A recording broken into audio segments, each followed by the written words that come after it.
ஸ்ரீமதே ராமானுஜாய நமஹ. தினமும் வைஷ்ணவம் பக்தாமிருதம் விஸ்வஜனானுமோதனம் சர்வார்த்ததம் ஸ்ரீ ஷடகோப வாங்மயம் திராவிட வேத சாகரம் என்று திருவாய்மொழியினுடைய தனியன். எம்பெருமானாலே மயர்வர மதிநலம் அருளப்பெற்றவர்கள் ஆழ்வார்கள்.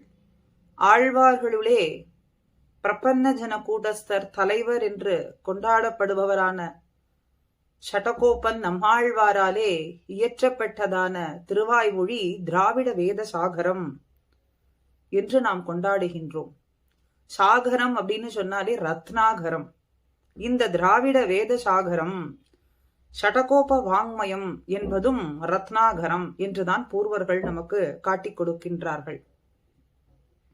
மத்தெல்லாம் பேசிலும் அறிய வேண்டிய அர்த்தங்கள் இதற்குள்ளே உண்டு என்று, முமுட்சுக்கள் அறிய வேண்டிய அர்த்தங்கள் இதற்குள்ளே உண்டு என்றும், அர்த்த பஞ்சகமும் அறிய வேண்டியது எல்லாம் இந்த திருவாய்மொழியிலே உண்டு என்று பூர்வர்கள் நமக்கு ஸ்பஷ்டமாக தெள்ள தெளிவாகவே காட்டிக் கொடுக்கின்றார்கள். பெரிய வங்கிபுரத்து நம்பிகளினுடைய நிர்வாகமும் இதுவேதான். 12,000 பிராபியஸ்ய பிரம்மனோ ரூபம் பிராப்துஷ்ட பிரத்யகாத்மனஹா அப்படின்னு முதல் 2 பத்துக்களிலே பிராபிய ஸ்வரூப பரம் அப்படின்னு வாதிகேசி மணவாளஜியர் அருளி செய்திருக்கிறார். துவய அர்த்த விவரணம் திருவாய்மொழிதான் அப்படின்னு நம்பிள்ளை முதலான பூர்வாச்சாரியர்கள் நிர்வாகம் பண்ணி போகின்றார்கள்.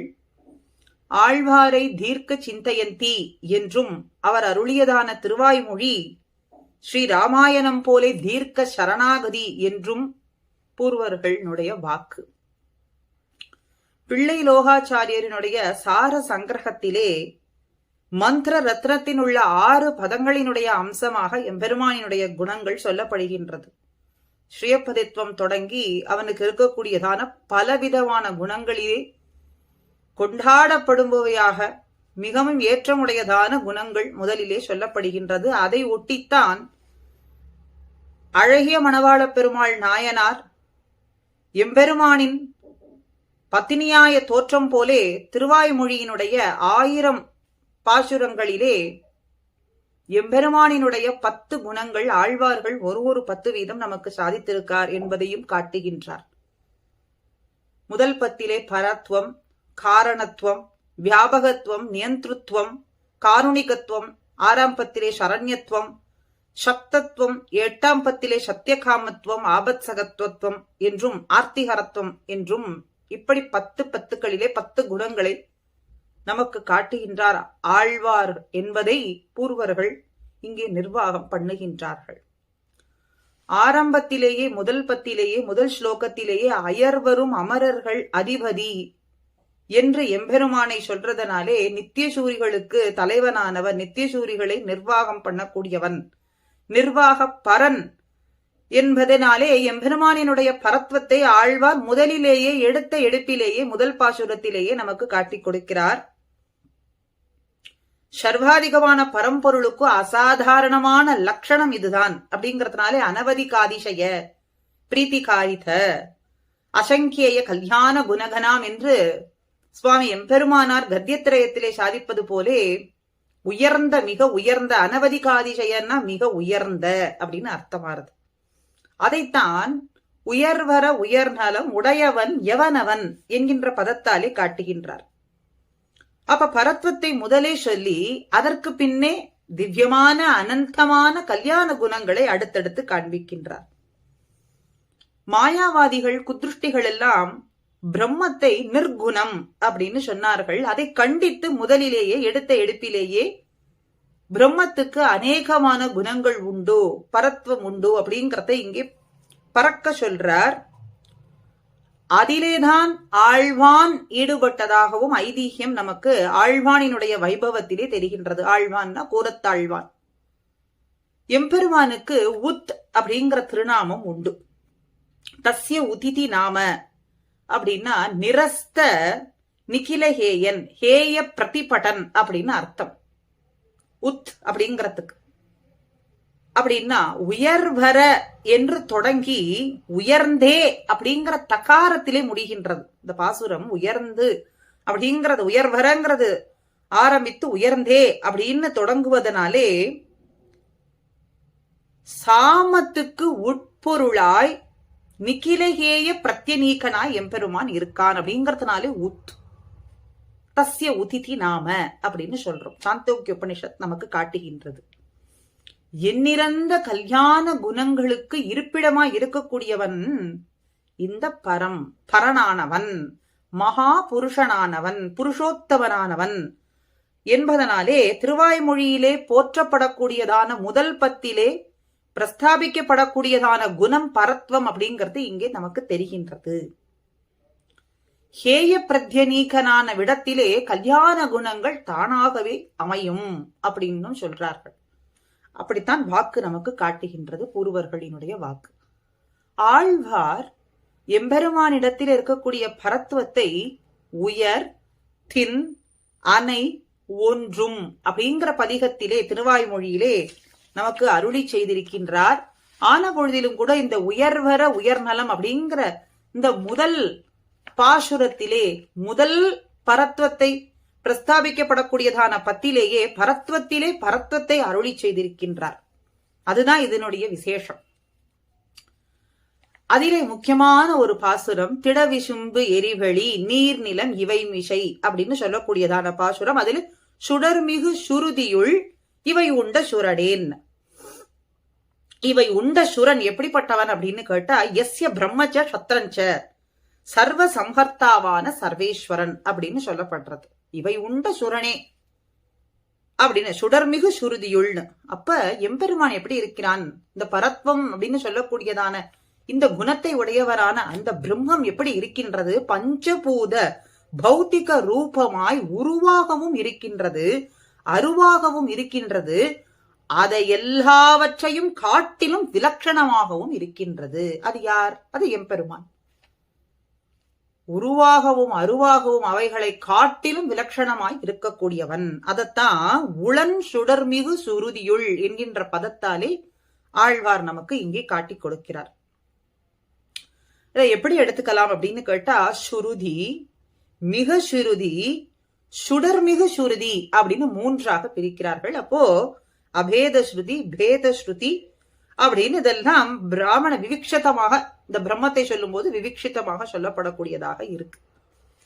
அப்படி யதஸ்தி என்னாஸ்தீச்ச விப்ரவரியன்னு விஷ்ணு புராணத்திலேயும் சதசஜ்ஜாக மஜ்ஜுன அப்படின்னு எம்பெருமான் தன்னையே இப்படி காட்டி கொடுப்பதனாலே ஸ்தூல சூக்ஷ்ம ரூபமான இவ் அவஸ்தைகளை உடையவன் தான் சர்வேஸ்வரன் அப்படிங்கிறது நமக்கு நன்னாக தெரிகின்றது. எம்பெருமான் வாக்கு கீதையின்படியாகவும் நமக்கு தெரிகின்றது. அப்போ சூக்ஷ்ம, சித்து, அச்சித்து, விசிஷ்டனான பரமபுருஷன் தான் காரணமாகவும் இருக்கின்றான். அந்த ஸ்தூல சித்து அச்சித்து விசிஷ்டனான பரம புருஷனே காரியமான ஜெகத் ரூபியுமாக இருக்கின்றான். இதுல சந்தேகமே கிடையாது. இந்த பரத்வத்தை நிர்ணயித்து வரும்பொழுது இதெல்லாம் சொல்றார்.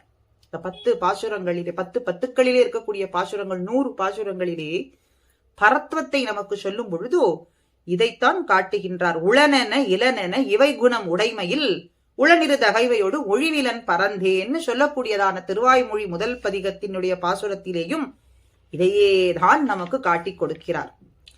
ஆக முதல் 10 திருவாய்மொழியிலே உம்பர் வானவர் ஆதியம் சோதியை அப்படின்னு வரக்கூடிய பாசுரம். அதிலே ஆதியம் சோதியாய் உருவான பரம்சோதியை இங்கே அருளி செய்கின்றார் ஆழ்வார். இந்த முதற் 10க்கு பரத்வத்திலே நோக்கும் பொழுது அபியாசம் அப்படின்னு பூர்வர்கள் சொல்லுவார்கள்.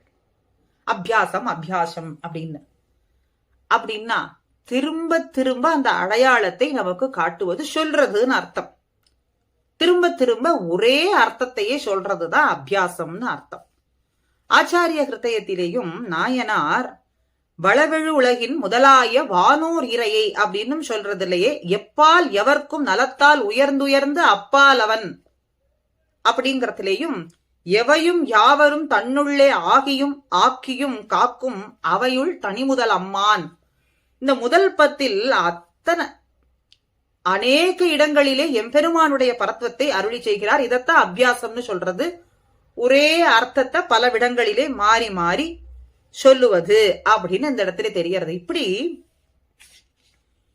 எம்பெருமான் வன்புகழ் நாரணன் திருவடிகளை பற்றி நலம் செய்வதே நலம் அப்படிங்கறதான் இந்த முதற்பத்திலே பரத்வத்திலே ஆழ்வார் பறக்க பேசியிருக்கார்.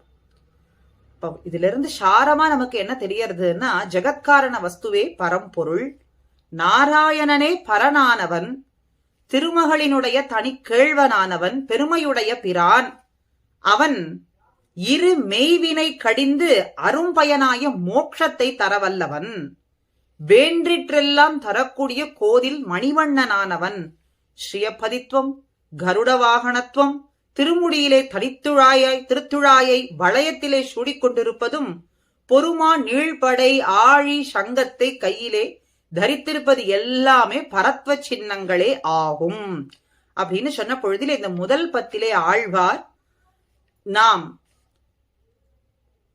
எம்பெருமானார் சாதித்த கத்தியத்திரயத்திலே சுவாதீன திரிவித சேத்தனா சேத்தன ஸ்வரூப ஸ்திதி பிரவிற்த்தி என்று சொல்லக்கூடியதான பரத்துவத்தை தான் அனுபவித்து அதே அர்த்தத்தை நாமும் அனுசந்திக்க வேண்டும் என்ற காருண்யத்தினாலே கிருபையினாலேயே நமக்காக உபதேசம் பண்ணியிருக்கார். எம்பெருமானுக்கு அநேக குணங்கள் எழுந்த பொழுதிலும் பரத்வத்திலே முதல் பத்திலேயே எடுத்த எடுப்பிலேயே நமக்கு உபதேசம் கிருபையடியாகவே சாதித்திருக்கிறார். ஆக நாரணனுடைய தின்கழல்களை பற்றி உய்வதுதான் நமக்கு நலம், உய்யும் வகை அதுவே. அவனுடைய திருவடிகளை வணங்கி வழிபடுவதுதான் நாம் உய்யும் வகை என்பதைத்தான் இங்கே நமக்கு நாம் அறியும்படிக்கு எளிமையான, நாம் அறிய வேண்டிய சொல்ல வேண்டிய பாசுரங்களின் மூலமாக ஈரத் தமிழ் சொற்கள்னு சொல்லுவோம், அந்த தமிழ் சொற்களின் மூலமாக நமக்கு அருளி இருக்கின்றார். ஆச்சாரிய முகமாக நிச்சயம் ஒவ்வொருத்தரும் நாம் தெரிந்து கொள்ள வேண்டியதான திராவிட வேத சாகரம் ரத்னாகரமான ஷடகோப வாங்மயமான இந்த பாசுரங்களை நிச்சயமாக நாம் கற்றுக்கொள்ள வேண்டியது. கற்றுக்கொண்டு ஆழ்வார்களுக்கு உகப்பு அடையும்படிக்கு நாம் நித்தியம் அதை சொல்லுவதும் ஓதுவதும் ஓதுவிப்பதுமே நாம் பெறக்கூடியதான ஒரு பெரிய பேருன்னு சொல்லும்படியான கைங்கரியமே ஆகும் என்று இந்த பதிவிலே அடியேன் பதிவிடுகின்றேன். ஸ்ரீமதே ராமானுஜாய நமஹா.